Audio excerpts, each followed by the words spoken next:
지난주 우리는 이 본문을 읽었습니다. 1절에서 9절까지 읽으면서 사실은 1장 전체 2장 3장에 이어지는 이스라엘의 그 5가지 제사, 번제, 소제, 화목제, 속제제, 속건제 이 5가지 제사들이 나옵니다. 근데 다 읽을 수 없으니까 번제에 대해서 앞부분 설명하는 것만 지난주에 읽으면서 5가지 제사가 어떤 게 있고 어떤 의미였는지를 말씀을 전했어요. 그래서 그 말씀 속에 뭐 여러 가지가 있었지만 핵심은 하나님 앞에 제사를 드릴 때 모든 제사, 어떤 제사든지 드릴 때 바쳐지는 제물은 흠이 없어야 된다라는 이야기를 했습니다. 흠이 없다는 건 제사를 드리기 위해서 제물을 가지고 가는 뭐 소든지 양이든지 뭐든지 그 사람이 이걸 검사를 한다는 거예요, 미리. 그래서 뭐 한쪽 눈이 없다든지 귀가 찢어졌다든지 꼬리가 어떻게 됐다든지 상처가 났다든지 그런 흠이 있는지 없는지를 제사 드리는 사람이 자기가 바칠 제물에 대해서 쭉 검사를 해요. 그러니까 제사 드리러 가서만 잘 절차를 따라야 되는 게 아니라 제사 드리러 가기 전에 이미 집에서 그 제물을 싹 얘가 지금 제대로 자격이 되는지 바쳐질 만한 제물인지 살펴본다는 거. 그게 이제 흠없는 제물을 고르는 거거든요. 그것처럼 저와 여러분이 주일날 와서 예배 드릴 때 그저 딱 앉아서 예배 시작! 대표 기도하고 아니면 어떤 분들은 예배 시간 중에서도 설교만 또 예배라고 설교 시간에만 안 늦으면 돼. 뭐 이렇게 생각하는 분들도 있는 것 같아요. 아닙니다. 여러분 우리가 예배를 준비한다는 건요. 이미 교회 오기 전부터 우리의 마음이 준비되어야 되는 거예요. 그러니 그렇게 준비를 하는 사람 우리가 교회 올 때 여러분 헌금을 드리지만 사실은 우리를 드리는 거잖아요. 구약으로 따지면 우리가 그 제물이 된단 말이죠.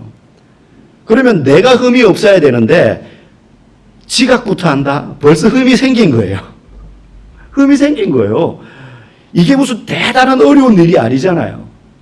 집이 막 저기 어디 고흥에서 지금 여기 오시는 분 없잖아요. 몇 시간 걸려야 되고.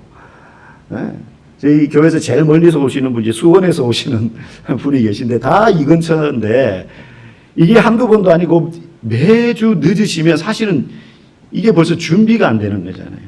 구약시대로 따지면. 내가 제물인데. 그게 이제 하나의 준비의 출발점인 거죠.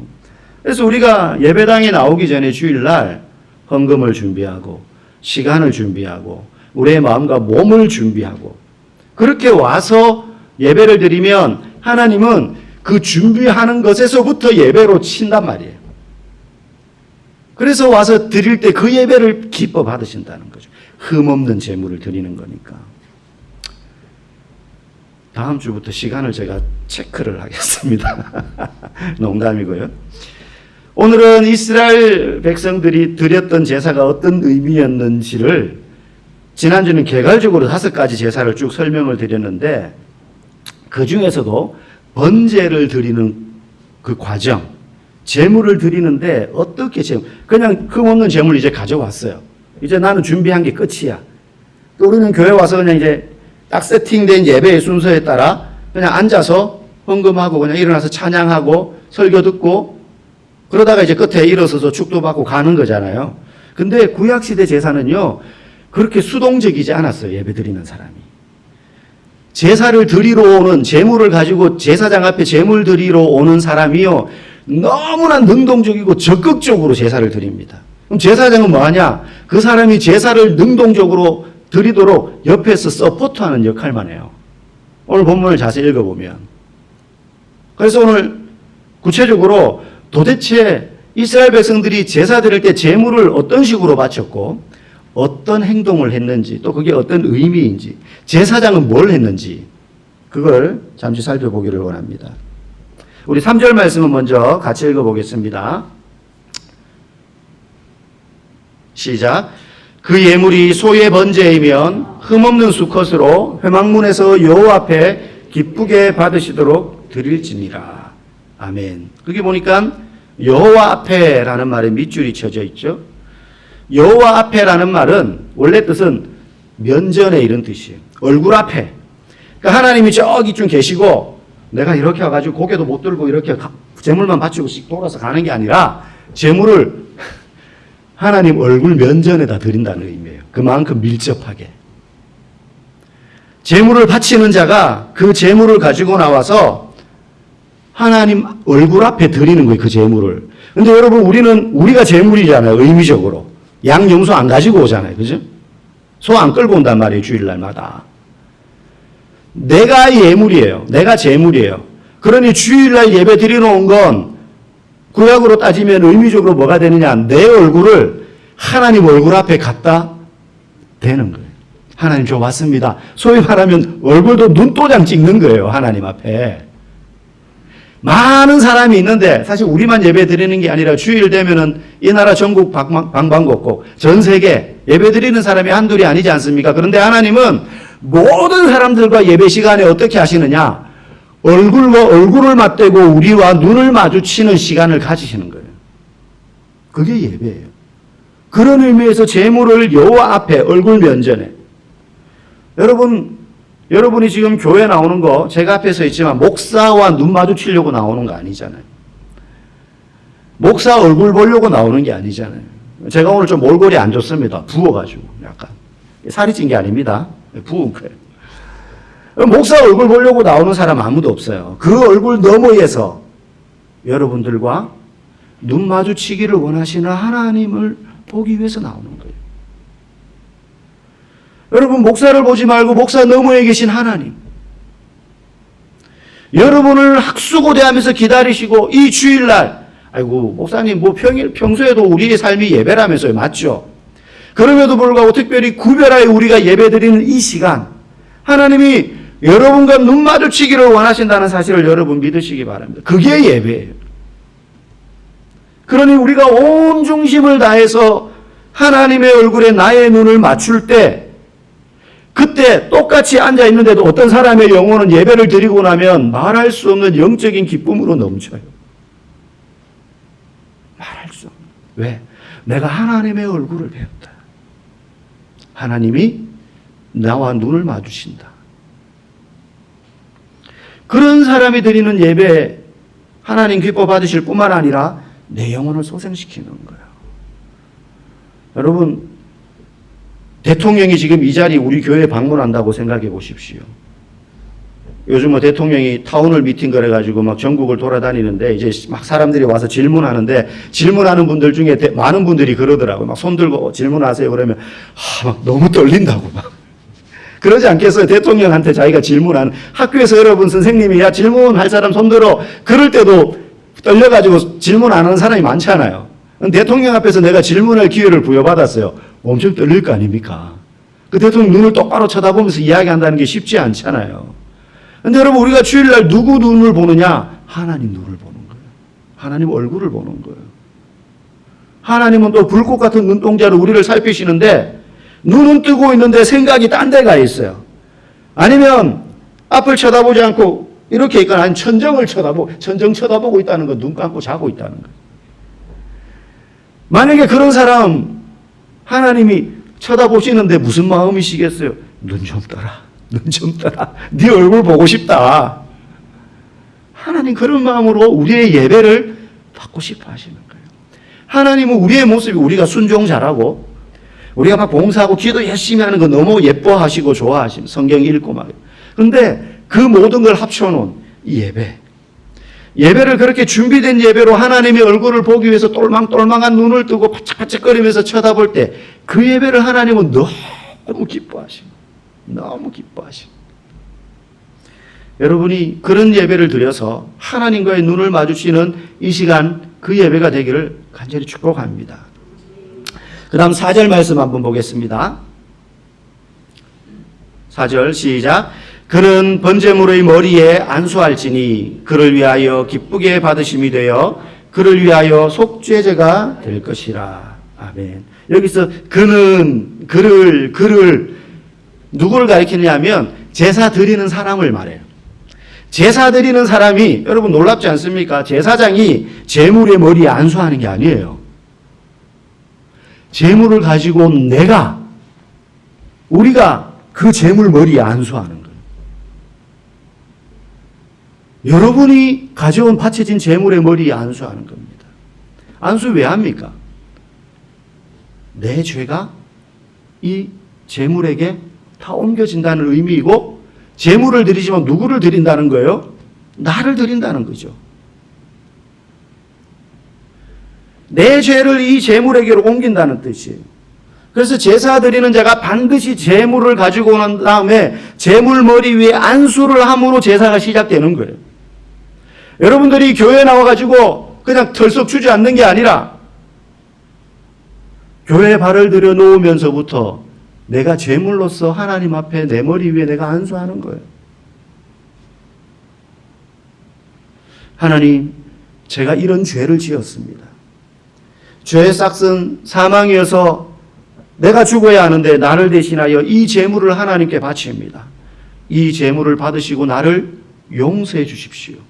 그런 마음으로 제물 위에 그 사람이 안수하는 거예요. 그때 하나님이 보세요. 두 번째 줄에 그를 위하여 기쁘게 받으심이 되어 그를 위하여 속죄제가 될 것이라. 제물 바치는 사람이 안수하는 거예요. 여러분, 우리가 왜 예배를 드립니까? 우리가 의인이기 때문에 하나님, 그러면서 우리를 뽐내기 위해서 예배 드리는 거 결코 아닙니다. 우리가 죄인이기 때문에 예배 드리는 거예요. 우리가 죄인이기 때문에 예배 드리는 거예요. 주님께서는 의인을 찾으러 온 것이 아니라 죄인을 찾으러 오셨다고 했습니다. 그래서 예배 드릴 때마다 내가 죄인이라는 사실을 다시 한 번 더 깨닫고 그럼에도 불구하고 나를 속죄하셔서 의롭다고 해주시는 그 주님에 대한 은혜와 감사가 느껴지는 그런 예배가 살아있는 예배가 되는 것입니다. 반대로 내가 죄인이라는 사실을 망각하고 나의 잘남을 드러내거나 나의 의로운 행위를 과시하기 위해서 예배를 드리면 그건 아무리 예쁘게 입고 오고 아무리 정성스럽게 헌금을 드려도 예배가 아닌 것이죠. 여러분이 하나님 앞에 내가 제물로서 내 머리 위에 안수하며 내 죄를 주님 앞에 내어놓습니다. 예배가 그것을 고백하고 깨닫는 그런 시간이 되기를 간절히 축복합니다. 다음 5절 말씀 우리 앞부분 한번 읽어보겠습니다. 시작. 그는 여호와 앞에서 그 수송아지를 잡을 것이요. 그는 마찬가지로 여러분 예배 드리는 제사 드리기 위해서 제물을 가져온 사람이 자기 제물을 잡는 거예요. 제사장이 잡아주는 거 아닙니다. 제가 하는 거 별로 없어요. 여러분이 잡는 거예요. 근데 여기 잡을 것이요 할 때 이 잡다라는 히브리어 말이요. 그냥 잡아라, 소 잡다 이게 아니라 되게 구체적인 행동을 의미해요. 어떻게? 목을 쳐서 죽이다 이런 뜻이. 목을 쳐서 죽이다. 여러분 제사장에게 제물을 갖다 주기만 하면 제사장이 그 제물에 목을 치고 제사 드리고 제사 드리러 온 사람은 이제 제물 바쳤으니까 제사장이 그거 하는 모습 옆에서 잘 지켜보는 거 그런 거 아니에요. 그럴 수가 없어요. 왜? 6월절 기간이 되면 예배 드리러 오는 사람이 10명이 아니고 100명이 아니고 1000명이 아니고 10,000명이 아닙니다. 수십만 명이 제물을 들고 나오는데 그거 제사장이 어떻게 닭을 잡아도 그거 하루 종일 못해요. 제물을 갖다 주기만 하면 끝나는 게 아닙니다. 제사 드리는 자가 자기 제물의 목을 자기가 치는 거예요. 그 제물은 나중에 변질돼서 시장에 가서 사는 경우도 있었지만 원래 원칙은 집에서 기른 흠없는 것이어야 돼요. 자기가 마음을 주고 정을 뒀던 그 가축 그거 끌고 와가지고 잡는 거예요. 목을 쳐서 죽이는 겁니다. 그때 그 사람이 어떤 심정으로 그 제물의 목을 치겠습니까? 하나님, 내가 죽어야 하는데 내 대신 이 제물이 주님 앞에서 죽습니다. 아니, 내가 죽습니다. 그리고는 자기 제물을 자기가 치는 겁니다. 그 제물을 데리고 오는 동안 어떤 사람은 며칠을 걸어서 먼 길을 걸어 예루살렘으로 왔을 거예요. 여러분 동물들도 자기 죽을 때를 알아요. 도살장 같은데 도축장 같은 데 가면 막 안 들어가려고 그래요. 소나 돼지나 보면. 지난주 제가 설명드렸지만 돼지. 그거 끌어내리는데 장정 4명, 군인 4명이 달라붙어가지고 뒷다리 잡고 앞에서 대가리 밀고 막 이러면서 트럭에서 겨우 내렸어요. 지도 아는 거죠. 야, 이게 마지막 길이다. 여러분 잡을 때 아무런 감정 없이 그냥 이게 의식이니까 해야지 이러고 잡지 않습니다. 내가 죽습니다. 내가 죽습니다. 아마 눈물을 흘리며 잡을 거예요. 우리가 앞부분 읽었는데 5절 뒷부분 한번 또 읽어보겠습니다. 5절 뒷부분입니다. 네, 시작. 아론의 자손 제사장들은 그 피를 가져다가 회막문 앞 제단 사방에 뿌릴 것이며, 이제 방금 제사 드리는 사람이 자기 제물에 목을 치죠. 그러면 거기서 막 피가 막 솟아날 거 아닙니까? 막 잡았으니까 뜨거운 피가 흘러나와요. 그러면 이제 제사장이 하는 거예요. 뭐 하느냐? 그 피를 가져다가 제단 옆에 쫙 뿌리는 거예요. 여러분 이게 며칠간 계속됩니다. 수십만 마리의 제물이 죽어요. 그래서 6월절 기간이 되면 그 제단 사방에 뿌린 피가 기드론 시내로 예루살렘 밖으로 흐르는 그 시내를 향해서 철철철철 흘러 넘쳐가지고 제사가 끝나도 일주일 내내 예루살렘 성 전체에 피비린내가 진동해요. 피비린내. 이때 제사장이 피를 뿌릴 때 어떤 마음으로 뿌리느냐? 이거 짐승이 죽은 거 아니죠? 이 사람이 죽은 거예요. 하나님, 아무개가 죽었습니다. 이 피를 받으시고 이 사람의 죄를 용서해 주십시오. 제사장이 그러면서 그 피를 받아가지고 사방에 뿌리는 겁니다. 거기서 끝나지 않습니다. 6절 말씀 보겠습니다. 그는 또 그 번제물의 가죽을 벗기고 각을 뜰 것이요. 오늘 제목이 각을 뜨는 제사입니다. 예배. 마찬가지로 그는 제사 드리는 사람이 아직도 계속 해야 돼요. 그가 이제 목을 쳐서 죽였어요. 제사장이 그 피를 받아서 뿌렸어요. 이제는 이 사람이 번제물의 가죽을 다 껍질을 벗깁니다. 그리고는 각을 뜹니다. 다리, 내장 다 해체하는 거예요. 여러분 그거 제사장이 해주는 거 아닙니다. 제사 드리는 사람이 계속 하는 거예요. 칼 잡고. 각을 뜬다는 말은 조각 자른다는 거예요. 시장에 가면은 우리 닭 살 때 어떻게 합니까? 다 조각 잘려지거나 아니면 그냥 통으로 있으면 좀 잘라주세요. 그러잖아요. 왜 그럽니까? 양념 잘 배라고, 잘 익으라고, 먹을 때. 조각 완전히 푹 삶기라고. 부위별로 잘라주는 거 아니에요? 먹기 좋으니까. 여러분 각을 떠야 나는 이 재물을 태우거든요. 번제를 드린단 말입니다. 그래야 잘 타요. 태워야 될 부분이 남김없이 타버린다는 거죠. 제사 드리는 사람이 지금까지 온갖 죄를 지으면서 자기의 몸을 불의의 도구로 쓰면서 살았는데 각을 잘게 뜨면서 부위별로 다 잘라내면서 이제는 내 몸을 주님의 도구로 쓰며 살겠습니다라고 다짐하면서 각을 뜨는 거예요. 그 각 뜰 때 그냥 왜 이렇게 안 잘리냐 이러면서 뜨는 게 아니에요. 껍질 벗기고 각 뜰 때 그게 기도인 거예요. 그게 회개요 고백인 것입니다. 주님, 내가 지금 제물에 팔과 다리를 쳐요. 관절을 잘라요. 주님, 내 팔과 내 다리 내가 가지 말아야 될 곳으로 갔고 내가 사지 말아야 될 것, 쓰지 말아야 될 것, 내가 가지지 말아야 될 것을 훔쳤습니다. 주님, 내가 보아서는 안 될 것을 보고 해서는 안 될 말을 하고 품어서는 안 될 생각을 품었습니다. 배를 갈라서 내장을 꺼내면서 그러면서 주님, 내가 죄의 도구로 불의의 도구로 내 몸과 마음을 들이며 살았는데 이걸 다 해체를 합니다. 내가 죽습니다. 무슨 말이에요? 이제는 내 몸을 내 마음을 의의 도구로 하나님의 자녀로서 살아가는 데 쓰겠습니다. 그런 마음으로 각을 뜨는 것입니다. 7절 말씀 또 읽어보겠습니다. 제사장 아론의 자손들은 제단 위에 불을 붙이고 불 위에 나무를 벌려놓고 그렇게 각을 그 제물 바친 사람이 다 뜨고 나면 아까 제사장이 피 한번 뿌렸죠. 이제 제사장이 그 각 뜨는 게 제일 오래 걸려요.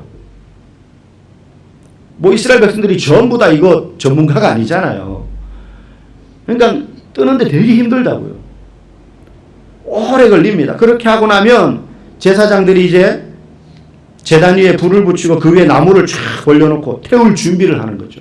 그러면 제사 드리는 사람이 각을 뜬 딱 점인 그 제물의 고기를 한 점 한 점 불 위에다가 이제 올립니다. 하나님, 아무개가 자기 사지백체를 이렇게 다 점여서 주님 앞에 올립니다. 이렇게 각을 떠서 하나님께 바칩니다. 하나님, 받아주십시오. 나를 완전히 해체해서 주님 앞에 드립니다. 9절 우리 한번 앞부분 또 읽어보겠습니다. 다음, 그 내장과 정강이를 물로 씻을 것이요. 내장 그리고 정강이는 물로 깨끗이 씻습니다. 살만 다 해체하는 게 아니라 내장도 제사 드리는 사람이 다 끊어내어서 물로 씻어야 됩니다. 여러분, 제일 악취가 진동하는 시간이에요. 내장을 제거할 때. 그냥 뭐 팔다리, 목, 피냄새 나겠죠. 근데 배를 가르고 내장을 제거할 때 악취가 나요. 제사 드리는 사람이 자기가 바친 그 제물의 내장을 끊어내면서 그 더럽고 그걸 막 씻으면서 그 더럽고 악취나는 그 죄의 냄새를 자기가 다 뒤집었습니다. 그리고 물로 씻어요.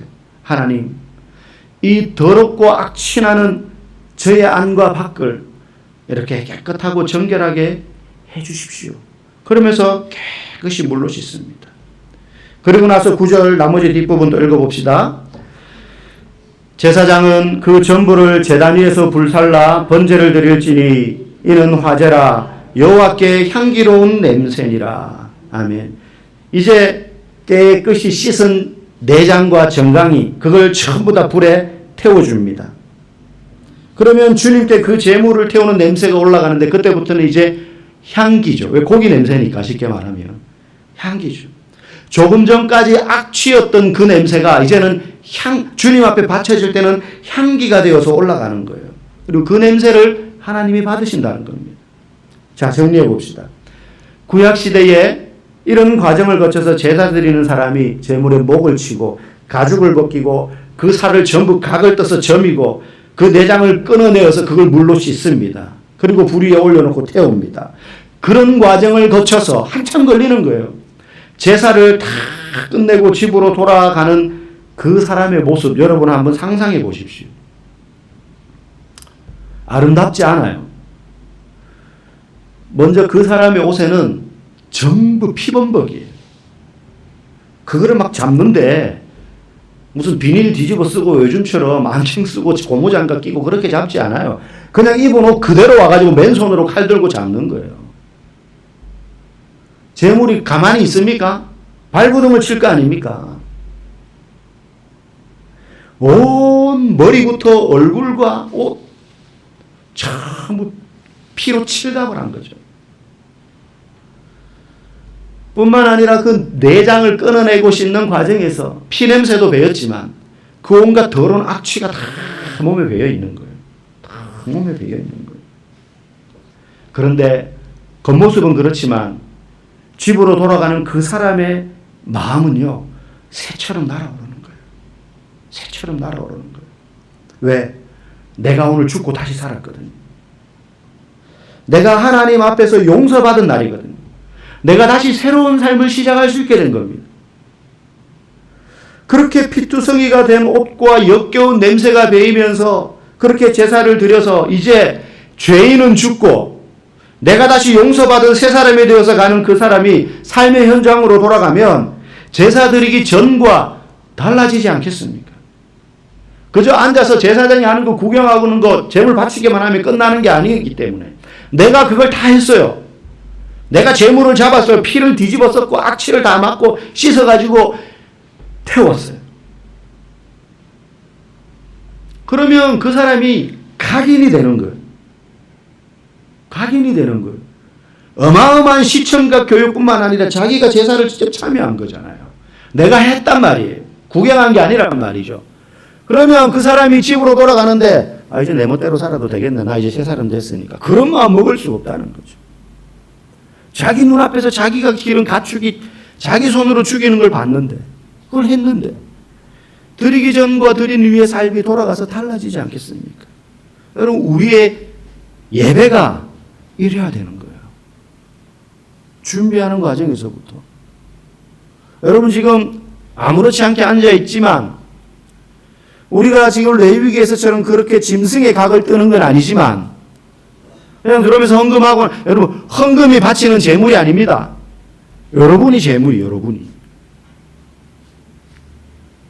주일날 교회에 와서 예배를 드릴 때 준비된 마음과 태도로 우리 자신을 그런 거룩한 제물로 준비해서 하나님께 드립니다. 양소 대신에. 그리고 목사가 앞에서 하나님의 말씀을 전할 때 그 하나님의 말씀으로 여러분의 마음과 생각의 각을 뜨는 거예요. 어디서? 하나님 면전에서. 하나님 면전에서. 그 말씀 앞에서 여러분의 마음과 생각의 각을 뜬다는 건 여러분의 생각이 죽어야 되는 거예요. 고집과 욕심과 편견이 죽고 교만과 그리고 미움과 나쁜 죄의 습관을 죽이는 것입니다. 그 말씀을 들을 때 여러분의 피가 제단 위에 뿌려지는 것입니다. 피를 다 빼요. 제물의 피를. 왜? 그래야지 잘 타니까.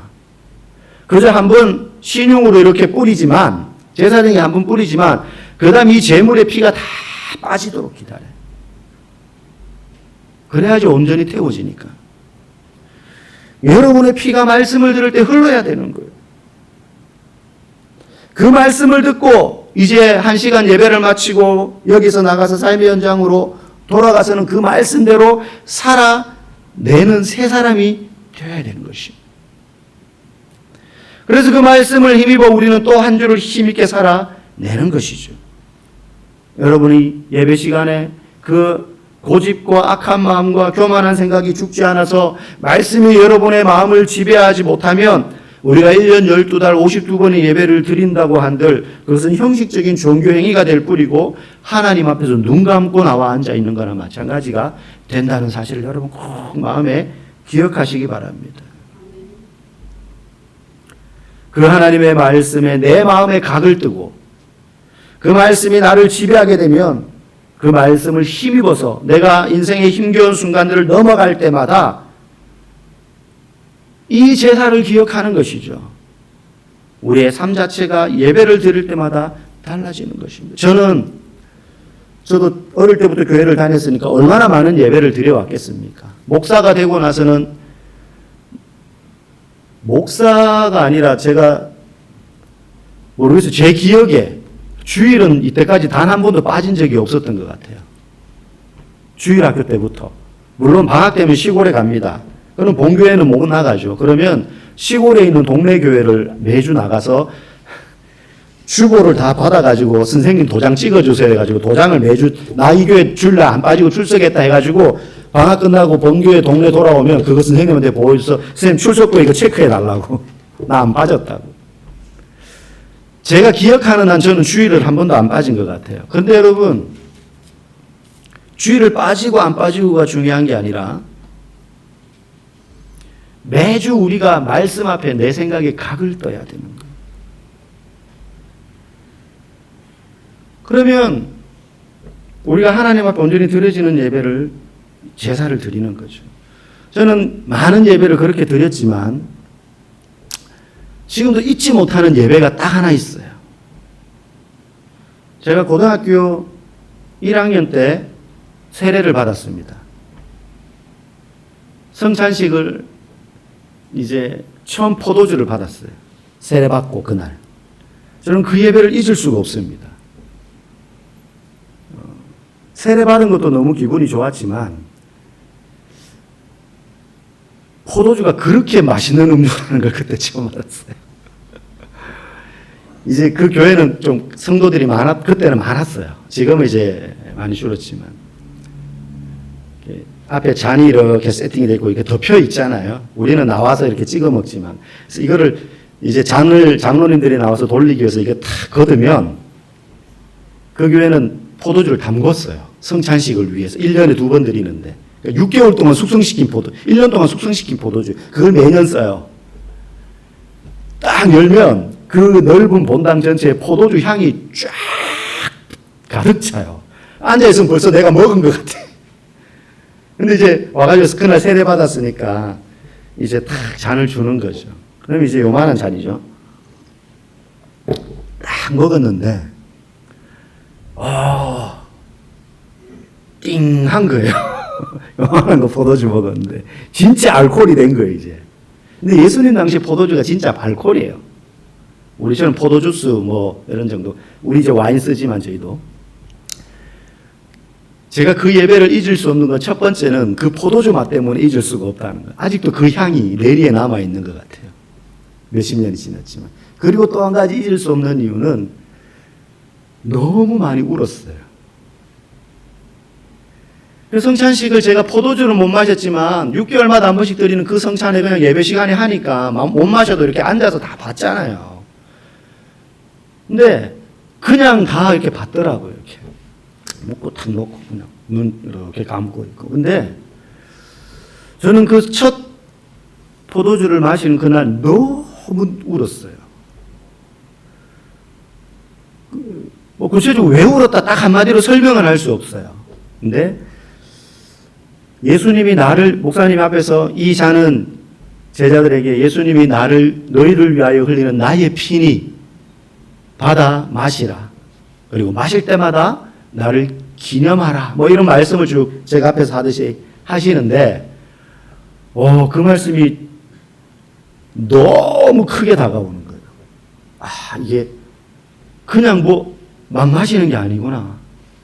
그냥 포도주가 아니구나, 이게.